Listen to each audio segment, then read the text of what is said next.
Good morning, all of you. Myself, Minakshi, your SS teacher, welcomes you in your geography class. In this video, we will discuss our geography fourth lesson, page number 25. हमने इस lesson को mostly complete कर लिया था, लेकिन हमारा जो एक पार्ट है वो रह गया था. आज हम उसके बारे में डिस्कस करेंगे. हमारा जो पार्ट है साइक्लोन, नेचर, फ्यूरी, इसके बारे में हम डिस्कस करेंगे. साइक्लोन क्या होता है? चक्रवात. नेचर फ्यूरी का मतलब होता है प्राकृतिक आवेश. आवेश क्या होता है? फ्यूरी मतलब गुस्सा आ जाना. यानी प्रकृति के अंदर जब क्या होता है, गुस्सा आ जाता है तो वो क्या करता है, बहुत ज़्यादा विनाश करती है. तो इसे ही हम क्या है, साइक्लोन कहते हैं. अब आपके दिमाग में वन क्वेश्चन आ रहा है कि साइक्लोन होता क्या है. साइक्लोन क्या होता है बेटा? ये क्या होता है, एक सर्कुलर, मैंने शायद आपको पिछली वीडियो के अंदर थोड़ा बहुत इसके बारे में बताया था. ये क्या होता है, सर्कुलरी विंड होती है. यानी जो चीज़ क्या है, कोई चीज़ घूमती है. सर्कुलरी विंड होती है जो कहाँ पर, ओशियन में ओरिजिनेट होती हैं. और जब ये लैंड से टकराती हैं तो क्या होता है, बहुत ज़्यादा रेनफॉल होती है, डिस्ट्रक्शन क्रिएट करती हैं. ठीक है. अब साइक्लोन आता कैसे है, ये तो मैंने बताया. साइक्लोन क्या होता है, सर्कुलेटरी विंड्स होती हैं, ओशियन के अंदर ओरिजिनेट होती हैं और लैंड से टकराती हैं तो क्या होती हैं, बारिश होती हैं और पृथ्वी पर बहुत ज़्यादा विनाश होता है. अब ये कैसे क्रिएट होती हैं? देखो, जैसे मैं इंडिया के इस पार्ट की बात करूं तो यहाँ पर यह क्या है, बे ऑफ बंगाल है. यहाँ पर क्या है, ओशियन है. ठीक है. पहली बात, जब हमने एयर के बारे में पढ़ना शुरू किया था तो मैंने आपको पहले ये बता दिया था कि जो विंड है हमेशा कहाँ चलती हैं, हाई प्रेशर से लो प्रेशर की ओर चलती हैं. तो ये हाई प्रेशर से लो प्रेशर की ओर चलती है. जब क्या होता है, ओशियन के अंदर क्या होता है, लो प्रेशर होता है. क्या होता है, लो प्रेशर होता है. यहाँ पर क्या होता है, ये तीनों पार्ट में जो लैंडमार्क्स है, यहाँ पर क्या है, हाई प्रेशर है. यहाँ पर क्या है, हाई प्रेशर है. तो जब विंड हमेशा हाई से लो की ओर चलती हैं, जब ओशियन पर लो प्रेशर होता है तो पहले की कंडीशन में क्या होती है, पहले इसकी कंडीशन क्या है, साइक्लोन बनने की कंडीशन क्या है कि अब अ water body surrounded by landmarks. एक वाटर बॉडी जो किससे घिरी हो, लैंडमार्क से. ये वाटर बॉडी होगी हमारी ओशियन, बे ऑफ बंगाल. ये क्या होगी, हमारी वाटर बॉडी होगी. और ये कहाँ से घिरी हो, कहाँ से घिरी हो, लैंडमार्क से घिरी हुई हो. तो क्या होगी, हाई प्रेशर से लो प्रेशर की ओर क्या चलेंगी, हवाएं चलेंगी. हमेशा हाई प्रेशर से क्या चलेंगी, लो प्रेशर की ओर हवाएं चलेंगी. तो जब हमेशा जब लो प्रेशर ऊपर की ओर विंड जाती है तो ओशियन के ऊपर, लैंडमार्क्स के ऊपर एक कन्वेंशनल करंट बनता है. वो जो कन्वेंशनल करंट है वो ऊपर की ओर जाता है, जिससे क्या होती है, जो वो प्रेशर बनता है वो वहाँ पर जाकर लैंडमार्क्स के ऊपर एक सर्कुलेटरी मूवमेंट के अंदर वो क्या करता है, मूव करता है. जब वो सर्कुलेटरी मूवमेंट के अंदर मूव करता है तो क्या होता है, बहुत ज़्यादा तेज़ तूफान आता है. लेकिन जब क्या होता है, लेकिन एक समय के बाद क्या होता है, जो समुद्र का पानी हमें पता है क्या है, वाष्प बनकर उड़ता है. तो ये क्या, जो सर्कुलेटरी विंड के अंदर जो नमी होती है वो वाष्प बनकर ऊपर उड़ती है. तो क्या होती है, भारी मात्रा में रेनफॉल होती है. रेनफॉल होने के साथ साथ कई बार क्या आती है, बाढ़ भी आती है. तो ये तो था साइक्लोन क्या होता है. अब हम साइक्लोन, एक नेचर फ्यूरी रीड करने जा रहे हैं. ये उड़ीसा की एक केस स्टडी है. Orissa located on the eastern sea coast of India is prone cyclone that originate in the Bay of Bengal. Bay of Bengal की ही मैंने अभी आपको एग्जाम्पल दिया था ना. बे ऑफ बंगाल क्या है, तीनों साइड से क्या है, लैंडमार्क से घिरा हुआ है. भारत के पूर्वी समुद्री तट स्थित उड़ीसा में बंगाल की खाड़ी में उठने वाले चक्रवातों का खतरा बना. On 17 and 18 October 1999, cyclone hit 5 district of the state. तो जो ये साइक्लोन है 17 से 18 अक्टूबर 1999 में राज्य के 5 जिलों में क्या आ गया, वहाँ पर साइक्लोन आएगा. Cyclone hit 5 district of state. Another super cyclone accrue on the 29 October 1999 that devastated large portion of the state.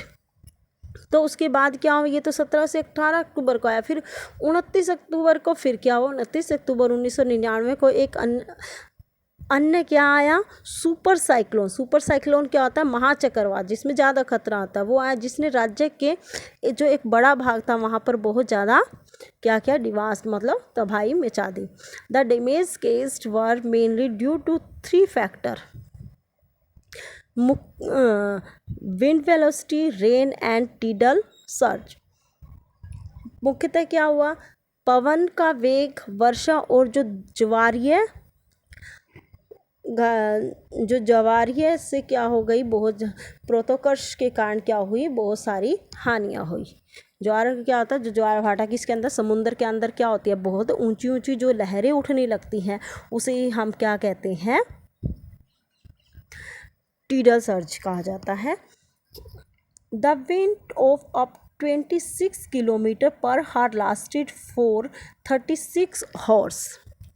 260 kilometre प्रति घंटे तक की जो ये हवा थी, वेग था इसका, वाली पवन 36 घंटे से भी ज़्यादा समय तक क्या होगी, चलती रही। ये हवाएं कितनी देर तक चली, 260 किलोमीटर प्रति घंटा उसकी वेग था और वो 36 घंटे तक क्या हो, चलती रही।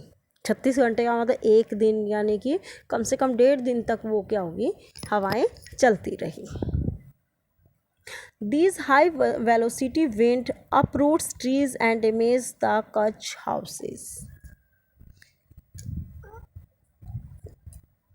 तीव्र वेग वाले इस पवन ने पेड़ों को उखाड़ दिया और जो हमारे कच्चे हाउसेस थे उनको बिल्कुल ही नष्ट कर दिया। Rooftops of several industrial sheds and the other houses were also blown away. अनेक औद्योगिक भवन और जो अन्य घर थे, जो घरों की जो छतें थी वो क्या हो गई, बिल्कुल उड़ गई। Power supply and telecom lines snapped completely. जो भी विद्युत आपूर्ति थी या टेलीफोन की जो लाइनें थी उनका करंट क्या होगा, बिल्कुल बंद हो गया। Heavy rain occurred under the influence of the cyclone for 3 days continuously। और 3 दिन तक क्या होगी, लगातार बहुत तेज क्या होती रही, वर्षा होती रही चक्रवात के कारण।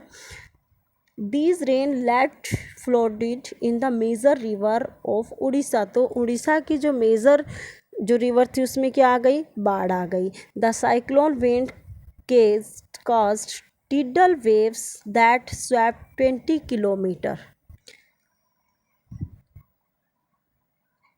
inland and brought massive destruction to the coastal area। इस वर्षा के कारण क्या हुआ, चक्रवातीय पवनों के कारण उठी जो ज्वारीय तरंगे स्थल पर 20 किलोमीटर तक आ गई और अचानक तटीय जो इलाके थी वहाँ पर बहुत ज़्यादा तबाही हुई। ज्वारीय ऊर्जा के बारे में पता लग गया ना, जो हमारी जो ओशन होता है उसके अंदर जो ऊंची ऊंची जो लहरें उठती रहती है, भूकंप टाइप में भी हम इसको बोल सकते हैं कि जो पानी के अंदर जो ओशन के अंदर भूकंप सा आ जाता है, तो जो ज्वारीय ऊर्जा उससे उत्पन्न होती है। The 7 to 10 metre high tidal wave intruded suddenly and caused massive damage to the standing paddy crops। इससे क्या हो गया, जिसके कारण क्या हो गया, जो तैयार जो धान की फसलें जो भी खड़ी थी वो बिल्कुल क्या हो गई, ख़त्म हो गई। The cyclone originate a depression in the Gulf of Thailand near east of the Port Blair on 25 October 1999 and gradually moved in a northwestward direction।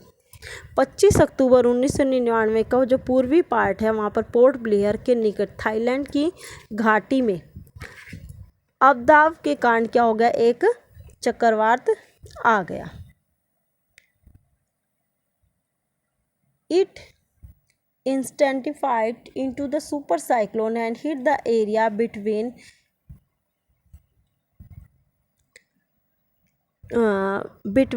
Erasama and Balikuda in Odisha on 29 October at 10:30 am। फिर ये गहन होकर इसने क्या कर लिया, एक महाचक्रवात बन गया और 29 अक्टूबर की सुबह 10:30 पर उड़ीसा के इरेसेमा और जो बालीकुंडा के बीच ये ज़्यादा प्रभाव करता रहा। Super cyclone swept entire coast of Orissa including cities Bhubaneswar and Cuttack and 28 coastal town. इस महाचक्रवात के कारण क्या हुआ, भुवनेश्वर और कटक और जो 28 जो तटीय यानी आसपास के जो उड़ीसा में तट के पास जो नगर थे वो क्या हो गया, वो पूरी तरह से बर्बाद हो गए। A large number of live stock were killed. इससे क्या हुआ, एक जो बहुत ज़्यादा मात्रा में क्या हो गया, लाइव स्टॉक यानी जो पशु थे उनकी मौत हो गई। Sorry, about 30 million people were affected. इससे क्या हो गया, 13 लाख जो लोग थे वो प्रभावित हुए और जो large number of life stock यानी जो पशु थे बहुत ज़्यादा मात्रा में उनकी क्या हो गई, मौत हो गई। Standing crops paddy vegetable fruits वर हाईली डैमेज्ड। इससे क्या हो गया, जो हमारी धान की फसल थी, वेजिटेबल्स थी, फ्रूट्स थी, वो सारी क्या हो गई, नष्ट हो गई। Due to salinization caused by tidal surge, large tract of agriculture land have turned infertilized। इसके कारण क्या हो गया, ज्वारीय ऊर्जा के कारण से उत्पन्न होने वाली लवणता के कारण कृषि योग्य भूमि जो थी वो क्या हो गई, इनफर्टिलाइज हो गया यानी अनुपजाऊ होगी, वहाँ पर उपजाऊपन नहीं रहा। क्योंकि वहाँ पर क्या आ गया था, समुद्र का पानी। समुद्र का पानी क्या होता है, नमकीन, जिससे जो भूमि की जो उपजाऊ क्षमता है वो बिल्कुल ख़त्म हो गई।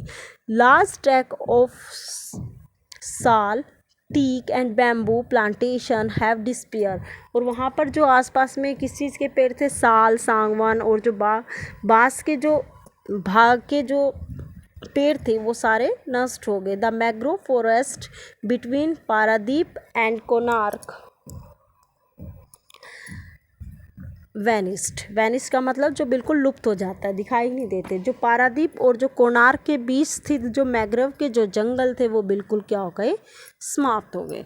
तो हम देख सकते हैं कि जो साइक्लोन होता है उससे बहुत ज़्यादा विनाश होता है। और जब ये तो हम साइक्लोन की बात नहीं कर रहे, इसके अंदर हमने स्टडी की सुपर साइक्लोन की। तो उससे क्या होगा, बहुत ज़्यादा इंडिया के अंदर जो जगह हमारी कहाँ की स्टडी की है हमने, उड़ीसा की, वहाँ पर क्या हुआ, बहुत ज़्यादा विनाश हुआ। ठीक है, ओके स्टूडेंट, ये चैप्टर हमारा कंप्लीट हो गया है। इसके जो क्वेश्चन आंसर है उसके बारे में हम अभी डिस्कस कर लेते हैं, फिर मैं आपको जो क्वेश्चन आंसर है इनकी वीडियो आपको मैं सेंड कर दूँगी। फर्स्ट जो हमारा क्वेश्चन है इसके अंदर वो है, व्हाट इज़ एटमॉस्फेयर। एटमॉस्फेयर क्या होता है, एटमॉस्फेयर क्या होता है, हमने पढ़ा है इस लेसन के अंदर। फर्स्ट क्वेश्चन है हमारा, व्हाट इज़ एटमॉस्फेयर। एटमॉस्फेयर क्या होता है। Our earth is surrounded by a huge blanket of air called atmosphere. हमारी जो पृथ्वी है वो किससे घिरी हुई है, एक ब्लैंकेट की तरह है। हमारी जो पृथ्वी है वो चारों ओर वायु की एक क्या है, ब्लैंकेट यानी घनी चादर से घिरी हुई है। उसे ही हम क्या बोलते हैं, एटमॉस्फेयर बोलते हैं, वायुमंडल बोलते हैं। Which two gases make the bulk of the atmosphere. वायुमंडल का अधिकतर भाग किन दो गैसों से बना हुआ है, हमने पढ़ा था नाइट्रोजन जो और ऑक्सीजन क्या है इसके अंदर सबसे ज़्यादा मात्रा में पाया जाता है। लेसन के स्टार्टिंग में ही आ गया था। Which gas create green house effect in the atmosphere. हम एटमॉस्फेयर वायुमंडल में कौन सी गैस हरित गृह प्रभाव पैदा करती है। ग्रीन हाउस इफेक्ट जो है हमारा क्या है, जो हमारे लिए क्या होता है हानिकारक जो गैस है वो कौन सी है, कार्बन डाइऑक्साइड। तो इससे ही हमारा क्या होता है, कार्बन डाइऑक्साइड के कारण क्या होता है, हमारा जो एटमॉस्फेयर है वो प्रभावित होता है। What is weather. वेदर क्या है, weather is a hot to hour, जो क्या होता है, मौसम क्या है जो हॉट टू हॉट चेंज होता है, डे टू डे चेंज होता है। कंडीशन ऑफ एटमॉस्फेयर, वायुमंडल के अंदर जो हर घंटे और जो हर दिन जो चेंज होता है किसी निश्चित स्थान पर निश्चित समय में पाए जाने वाली जो वायुमंडलीय दशाएं हैं उसे ही हम क्या कहते हैं, मौसम कहते हैं। नेम 3 टाइप ऑफ रेनफॉल, हमने पढ़ा था रेनफॉल 3 टाइप्स की पढ़ी थी। कन्वेंशनल रेनफॉल होती है, रिलीफ रेनफॉल होती है और साइक्लोन रेनफॉल होती है। कन्वेंशनल जो रेनफॉल होती है उसको हम संवहनीय वर्षा बोलते हैं, रिलीफ रेनफॉल होती है उसे हम चक्रवाती वर्षा बोलते हैं, और जो साइक्लोनिक रेनफॉल होती है साइक्लोनिक रेनफॉल होती है उसे हम चक्रवाती वर्षा बोलते हैं, और जो रिलीफ रेनफॉल होती है वो हमारी पर्वतकृत रेनफॉल होती है। What is air pressure? Air pressure क्या है? वायु दाब क्या होता है? Air pressure is defined as a pressure exerted by weight of air on the earth's surface is known as air pressure। पृथ्वी की सतह पर वायु के भार द्वारा लगाया गया दाब वायु दाब कहलाता है। फिर है हमें रीज़न बताने हैं। Wet cloth take longer time to dry on the humid day. जब आर्द्र वाले दिन होते हैं तो जो गीले कपड़े हैं वो सूखने में अधिक समय क्यों लेते हैं? हमने पढ़ा था कि वर्षा ऋतु जब आती है, जब क्या होता है ह्यूमिड डे होता है ना, जब वर्षा ऋतु आती है तो हमारे कपड़े क्या है देर में सूखते हैं। उसका कारण क्या होता है? Humid day is full of moisturiser. जो हमारा जो आर्द्र दिन होता है उसमें क्या होता है मॉइस्चराइजर होता है, and evaporation is very slow. और जो हमारा वाष्प होता है वो बहुत वाष्पीकरण क्या होता है धीरे धीरे होता है। Which make wet clothes take longer time to dry. इसके कारण क्या होते हैं जो कपड़े हैं हमारे वो देर में सूखते हैं। Amount of insulation decrease from equator towards poles. Equator क्या होती है? भूमध्य रेखा। भूमध्य रेखा से ध्रुवों की ओर जाने पर आतपन की मात्रा घटती क्यों जाती है? बिकॉज किस लिए घटती जाती है? Because of sun rays fall vertical. वहाँ पर जो सूर्य की जो किरणें होती है वो क्या पड़ती हैं? वर्टिकल पड़ती हैं ऑन द अर्थ पर, वाहिल स्लैंटिंग ऑन द पोल्स। जबकि जो पोल्स होते हैं वहाँ पर जो किरणें हैं वो क्या पड़ती हैं? तिरछी पड़ती है। इस कारण से क्या होता है जो अमाउंट ऑफ इंसुलेशन है वो डिक्रीज होता रहता है हमारे जो इक्वेटर है उस पर। नेक्स्ट हमारा है topic tick the correct answer. Which is the following gas protects us from harmful sun rays. हानिकारक जो किरणें होती है उससे हमें कौन बचाती है? कौन सी गैस बचाती है? कार्बन डाइऑक्साइड तो हमारे लिए क्या है? हानिकारक है। नाइट्रोजन भी नहीं है, लेकिन क्या है ओजोन लेयर जो है हमारी वो हमें हानिकारक जो सनरेज होती हैं उससे बचाती हैं। नेक्स्ट क्वेश्चन है हमारा the most important layer of the atmosphere. Atmosphere की सबसे इम्पोर्टेंट परत कौन सी है? कौन सी है? एक है हमारी ट्रोपोस्फेयर, फिर है स्ट्रेटोस्फेयर है, फिर है मीजोस्फेयर। लेकिन इसका जो आंसर है वो क्या है? Troposphere. Which of the following layer of the atmosphere is free from cloud. वायुमंडल की निम्न परतों में कौन सी बादल विहीन परत है? यानी जहाँ पर बादल नहीं होते वो कौन सी है? हमारी स्ट्रेटोस्फेयर। वहाँ पर बादल नहीं होते, समताप मंडल। As we go up layer of the atmosphere the pressure. वायुमंडल की परतों में जब हम ऊपर की ओर जाते हैं तो दाब क्या होता रहता है? डिक्रीज होता रहता है, कम होता रहता है। When precipitation comes down on the earth in a liquid form it is called. जब वृष्टि तरल के रूप में पृथ्वी पर आता है तो हम उसे क्या कहते हैं? रेन कहते हैं। मैचिंग द फॉलोइंग, मैच करना है। ट्रेड विंड्स कौन सी होती हैं? हमारी जो हमारी परमानेंट विंड होती हैं उसे हम क्या कहते हैं? Trade winds. सेकंड है लू। लू क्या होता है? लोकल विंड्स को हम क्या कहते हैं? लू। मॉनसून, मॉनसून किसे कहते हैं? जो हमारी सीजनल विंड्स होती हैं उसे हम मॉनसून कहते हैं। विंड, विंड को हम किसके साथ कम जोड़ेंगे? विंड को हम जो है horizontal movement of air. Okay student, तो हमारा जो ये टॉपिक है 4th लेसन वो हमारा कंप्लीट हो गया है। नेक्स्ट जो वीडियो होगी उसके अंदर हम अपना नेक्स्ट लेसन स्टार्ट करेंगे वाटर। Bye students.